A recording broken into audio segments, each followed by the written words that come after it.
तो आज हम लोग क्वेश्चन नंबर 6 को देखते हैं। इसमें जो है अटेम्प्ट एनी टू क्वेश्चन, तो ये जो है न्यूमेरिकल इस पार्ट में आता है, जिसको हम ये जो एनालिसिस टाइप का जो क्वेश्चन है वो आता है इस प्रकार के क्वेश्चन में। तो इसमें 2 ही क्वेश्चन है और 8 मार्क का है, ठीक है। एक एक क्वेश्चन जो है 8 मार्क का है। तो इसमें पहला जो क्वेश्चन है इसमें देखें, state any 4 rule for motor wiring. तो मोटर के वायरिंग के लिए 4 नियम बताइए। तो important rule of motor wiring, सभी मोटर जो कंट्रोल होगा मेन स्विच से, और मेन स्विच जो होगा वो ICDP iron clad double pole अगर सिंगल फेज मशीन है तो, और ICDP जो होगा वो फॉर 3 फेज मशीन के लिए। सेकंड पॉइंट क्या बोला है? सेकंड पॉइंट में बोला है कि अगर मोटर का जो कैपेसिटी है अगर वो 5 HP से कम है तो उस केस में डायरेक्ट ऑनलाइन स्टार्टर जो है उसको यूज़ किया जाएगा, और अगर 5 HP से ज़्यादा का कैपेसिटी का मोटर है तो ये उस केस में star delta starter, auto transformer starter या फिर रोटर रेजिस्टेंस स्टार्टर यूज़ किया जाएगा। थर्ड पॉइंट में बोला है साइज़ और कोर जो केबल का होगा वो भी डिसाइड किया जाएगा, और साइज जो है वो डिसाइड किया जाता है स्टार्टिंग करंट, जो मोटर का स्टार्टिंग करंट है उसके ऊपर। और स्टार्टिंग करंट जो है ऐसे एज्यूम किया जाता है कि वो दुगुना होता है रेटेड करंट से। मोटर का जो रेटेड इनपुट करंट होता है उसका दुगुना होता है स्टार्टिंग करंट। तो उस साइज का हमको केबल सिलेक्ट करना पड़ेगा। थर्ड पॉइंट बोलता है कि केबल का जो साइज होगा या फिर कोर होगा वो डिसाइड किया जाता है मशीन के टाइप्स के ऊपर। अगर सिंगल फेज मशीन है तो 2 कोर केबल का यूज़ किया जाता है। मशीन जो है अगर डेल्टा कनेक्टेड होगा तो 3 कोर केबल का यूज़ किया जाता है। अगर मशीन स्टार कनेक्टेड है तो इस केस में 3.5 कोर, 3.5 कोर या फिर 4 कोर केबल जो है वो सिलेक्ट किया जाता है। फोर्थ पॉइंट क्या बोलता है? तो जो मशीन को पावर सप्लाई देने के लिए केबल का रूट रहेगा वो जो होगा वो पाथ जो है शॉर्टेस्ट रूट, जो सबसे निकट का जो रूट होगा उस रूट को फॉलो करके मशीन को पावर अप किया जाएगा, सप्लाई दिया जाएगा।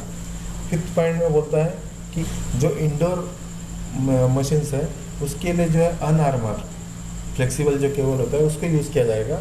और अगर इंडोर मशीन है, अगर मशीन जो है आउटडोर है तो ये उस केस में जो आर्मर केबल है उसको सिलेक्ट किया जाएगा। इस प्रकार से ये 5 पॉइंट देके अपने को 4 पॉइंट लिखना था 4 मार्क के लिए, ठीक है। तो ये 5 जो है तुम्हारे रूल्स है मोटर वायरिंग के लिए। नेक्स्ट जो question, give the procedure to calculate motor current in any industrial installation. अब इंडस्ट्रियल इंस्टॉलेशन के लिए मोटर का जो करंट कैलकुलेट करने का प्रोसीजर क्या है? तो सबसे पहले अपने को आउटपुट पावर निकालना पड़ेगा। तो अगर मोटर HP में देखे हैं तो उसको 735.5 से मल्टीप्लाई करना है। अगर मोटर BHP में देखे हैं तो अपने को 740 से मल्टीप्लाई करना है, ठीक है। तो पहला मेथड यानी पहला जो नियम है कि सबसे पहले मोटर का आउटपुट वैटेज में कन्वर्ट करना है। उसके बाद मोटर का इनपुट जो रेटेड करंट है उसको फाइंड आउट करना है। उसके लिए यह है फॉर्मूला, जो तुम्हारा आउटपुट पावर है divide by √3 VL into eta, that is efficiency, and cos phi that is power factor. तो इस फार्मूला में वैल्यू पुट कर देंगे तो अपना rated input current find out हो जाएगा, ठीक है। और इस प्रकार से ये एम्पियर में आ गया। इनपुट पावर इनपुट जो करंट है वो फाइंड आउट हो गया। तो ये एज्यूम किया जाता है कि जो स्टार्टिंग करंट है मोटर का वो दुगुना होगा इनपुट जो रेटेड करंट है उससे, ठीक है। इसलिए starting current that is equal to 2 into जो भी इसका वैल्यू आता है करंट का वो होगा हमारा स्टार्टिंग करंट।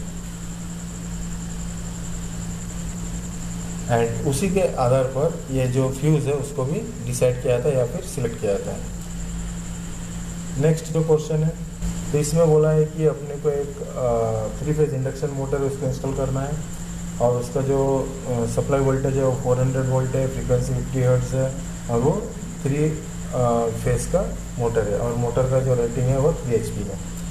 वो जो ग्राइंडिंग पर्पज़ के लिए वर्कशॉप में इसको इंस्टॉल करना है, जिसका रूम साइज़ है 3 मीटर बाई 3 मीटर। और जो भी डाटा अपने को एस्टिमेशन निकालने के लिए ज़रूरी है वो सब क्या करना है, एज्यूम करना है। और साथों साथ क्या बोला है कि installation plan and wiring diagram भी ड्रॉ करने बोला है। तो नोट हर क्वेश्चन में जैसे मेंशन किया है कि क्रेडिट जो है स्टेप वाइज जो न्यूमेरिकल है उसमें स्टेप्स में मार्क दिया जाएगा। एज्यूम करने की वजह से उसका जो वैल्यू है चेंजेस आ सकता है कैंडिडेट टू कैंडिडेट, इसलिए वो नज़रअंदाज किया जाएगा। तो स्टेप्स अगर सही है तो आपको मार्क मिलना ही है, ठीक है। तो स्टेप्स इंपॉर्टेंट है, उसको फॉलो करना है। तो इस क्वेश्चन के हिसाब से इसमें जो है एज्यूम किया है कि सीलिंग जो है 3 मीटर हाइट का है फ्लोर से, मोटर जो है वॉल से 1 मीटर की दूरी पे इंस्टॉल किया गया है, और height of the main switch is 1.2 metre. जो मेन स्विच का हाइट है वो 1.2 मीटर है फ्लोर से, ठीक है, ज़मीन से। तो पहला स्टेप्स क्या है? पहला स्टेप्स है output power of induction motor, वो फाइंड आउट करना है। तो वो HP में देते हैं तो उसको अपने को वैटेज में कन्वर्ट करना है, और उसका जो है 3 HP का मोटर है तो 3 × 735.5, तो उसको अगर कैलकुलेट करें तो वो आता है हमारा 2206.5 weightage. Second, input power of induction motor. पहले हमने आउटपुट पावर निकाला मोटर का, अब इनपुट पावर निकालेंगे तो उसका फॉर्मूला है output power of induction motor divide by efficiency of induction motor. और एफिशिएंसी जो है क्वेश्चन में गिवन लेकिन इसलिए 80% कंसिडर किया गया है। तो उसमें उस केस में अगर हम लोग इनपुट पावर निकालते हैं दैट इज़ इक्वल टू 2206.5 जो आउटपुट पावर है डिवाइड बाय 0.8 जो एफिशिएंसी हमने कंसिडर किया है। तो इसको अगर कैलकुलेट करें तो उसका वैल्यू आता है 2758.12 वैट। तो ये है हमारा input power of induction motor. अब अपने को क्या निकालना है? To determine the rated current. अभी अपने को रेटेड करंट निकालना है। रेटेड करंट निकालने के लिए 3 फेज मोटर है, इसलिए 3 फेज का पावर कंसिडर किया जाएगा। P = √3 VL/IL cos ∅, और VL जो है 400 वोल्ट क्वेश्चन में गिवन देखे हैं, ठीक है। तो IL that is equal to P divide by √3 VL cos ∅। अब इसमें वैल्यू को पुट किया गया है। ये जो है तुम्हारा input power divide by √3 into voltage 400 into 0.8 जो है इसका पावर फैक्टर। ये भी देखे नहीं इसलिए इसको एज्यूम किया है। पावर फैक्टर जो है यूनिटी नहीं रहेगा, इंडक्टिव लोड है तो अपने को 0.8 या फिर 0.85 0.86 जो लेना है वो ले सकते हैं। लाइन करंट आता है वो उसका वैल्यू जो आता है 4.98 एम्पियर। तो ये हो गया हमारा rated input current of motor, ये है 4.98 एम्पियर। अभी अपने को ये रेटेड करंट के हिसाब से अपने को स्टार्टिंग करंट फाइंड आउट करना है, उस पर से वो केबल का साइज़ और फ्यूज़ वगैरह डिसाइड करना है। तो to determine the size and core of cable, इसलिए स्टार्टिंग करंट जो है दोगुना कंसिडर किया जा रहा है। तो 2 × 4.98 उसका वैल्यू आता है 9.96 एम्पियर, इसलिए उसका जो एम्पियर आ रहा है 9.96 एम्पियर। अब इसके आधार पर ही अपने को केबल सिलेक्ट करना है। तो 2.5 square mm 3.5 core cable for the induction motor, इसको सिलेक्ट कर रहे हैं। इस साइज़ का जो केबल है उसको सिलेक्ट कर रहे हैं। नेक्स्ट स्टेप में अपने को लेंथ निकालना है और डायमेंशन ऑफ ICTP का डायमेंशन या फिर वैल्यू निकालना है। हमारा जो ICTP है उसका जो रेटिंग रहेगा वो 450 volt 16 ampere ICTP ISI mark. और अर्थ वायर जो यूज़ कर रहे हैं 8 SWG फॉर कॉपर या फिर 6 SWG फॉर GI। और length of earth wire that is equal to 2 times length of cable. तो अर्थ वायर का लेंथ जो रहेगा हमेशा केबल का दुगुना रहेगा, ठीक है। क्योंकि बार बार पीछे में भी हमने डिस्कस किया है कि 2 पॉइंट पे 2 जगह पे अर्थिंग प्रॉपर अर्थिंग मिलना चाहिए, प्रॉपर प्रोटेक्शन होना चाहिए, इसलिए 2 पॉइंट पे अर्थ किया जाता है। इसलिए अलग अलग 2 अर्थ वायर रन किया जाता है। इसलिए लेंथ ऑफ केबल जो भी आएगा उसका दुगुना रहेगा हमारा अर्थ वायर का लेंथ।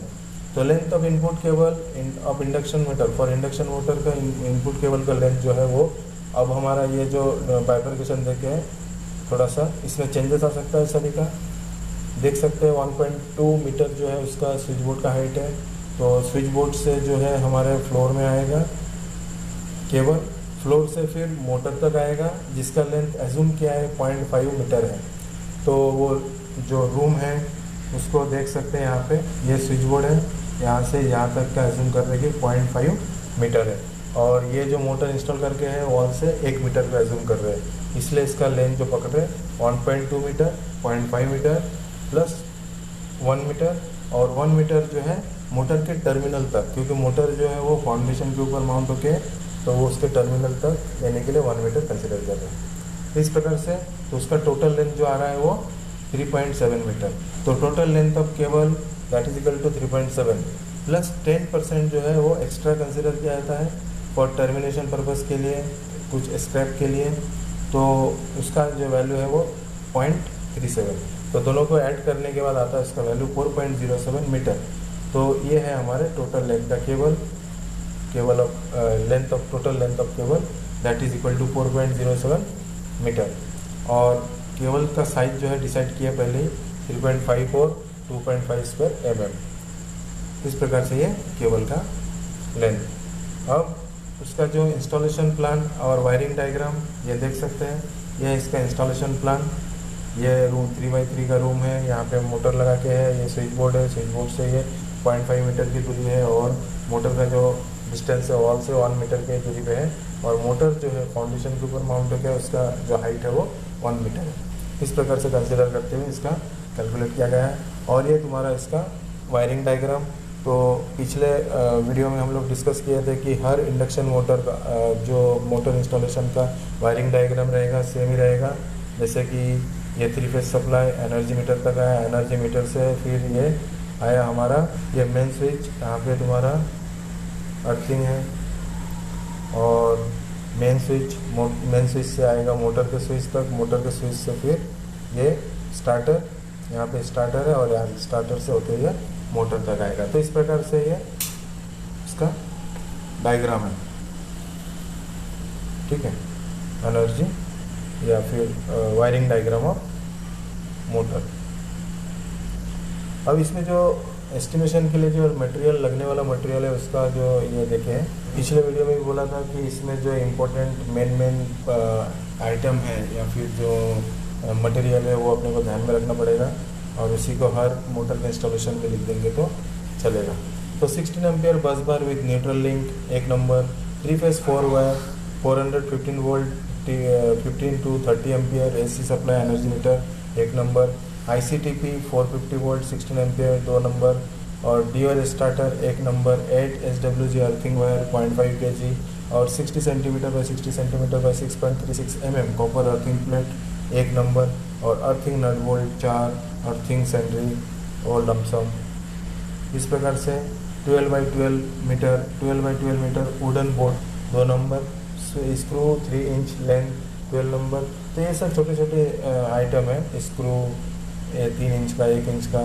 तो ये क्वांटिटी जो है अपने को 6 लो या 12 लो चलेगा, तो ये इसका कोई कम ये नहीं है। RYB जो है लैंप इंडिकेशन के लिए ये 3 नंबर रहेगा। PVC टेप, सैडल, और ये जो 32 ampere PVC conduit, 3 metre pipe, 1.5 mm thickness, 7 pipe, और 2.5 square mm by 4 copper armour cable, ठीक है। 2.5 square mm 4 core copper armour cable, 10 metre. ये बैंड और ये लग ग्लैंड वगैरह ये 2 नंबर, और लग ग्लैंड वो 6 नंबर। इस प्रकार से ये आइटम का लिस्ट जो है वह सा ध्यान में रखना है। इसमें से मैक्सिमम 12 पॉइंट ध्यान में रखना है, और वो किसी भी मोटर इंस्टॉलेशन में आए तो आप